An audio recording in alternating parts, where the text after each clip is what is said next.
Matthew, first practice of the season. How did it go? Yeah, not too bad. We split the practice in half, so technically the second practice.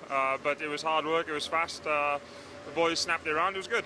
You had an induction day yesterday, and I saw obviously the staff were there, the players were there. Gary Graham and Omar Pasha laid out what they wanted and what was expected of you. You know, just tell us a bit about that.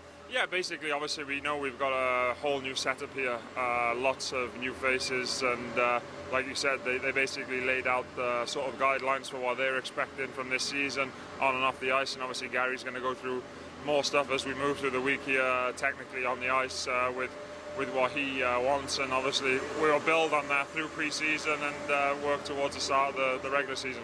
Now, I know you'd have been keeping fit throughout the season, but it's the first practice always the toughest? Of course, yeah, absolutely. The boys were just saying nothing really prepares you for, the first time you get on the ice and start skating again. And even if you do skate in the summer, you get out here, there's 20 guys buzzing around, and it is hard. And today was fast, it was hard, but it's over, and now we get to sort of rest and get ready for tomorrow's practice. How important is this part of the season? Because you know a lot of guys, but a lot of people will be unfamiliar. Is this the time when you know a team can bond and really be prepared for a new season? Of course, like you said, there's only 4 returning guys from last year.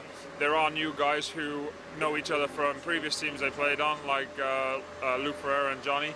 They played in Coventry, I believe, together.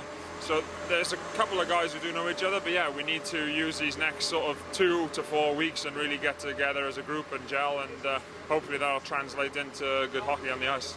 You mentioned you're a returning player. I think everyone would admit it didn't go quite the way we wanted things last season. Do you as a team think you've got a point to prove to the fans?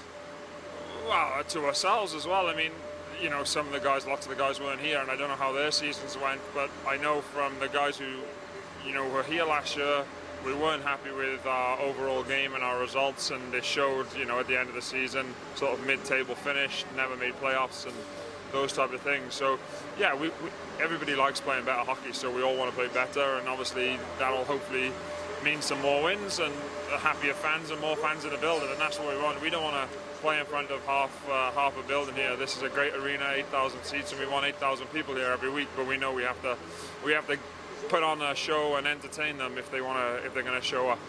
You played under many coaches at the Panthers, or really not that many actually. I think mostly Corey Nielsen, really. Yeah. But my point is, does it feel like a new era? There's been a big change, Omar Pasha and Gary Graham coming. Does it feel something quite fresh? It does actually, yeah. It does feel a lot different to the other years where I've been here.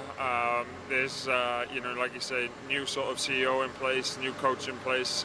Lots of the guys, like Ollie, who's been here for a long time, Tats, who's been here for a long time, Steve, been here for a long time, no longer here. So there's a huge sort of core of people just around the organisation who are no longer part of the organisation. It does seem, I wouldn't say strange, but it's certainly, you can tell it's a new setup and it's a new team, and hopefully it's going to be good for us, and we're going to move forward with some good hockey.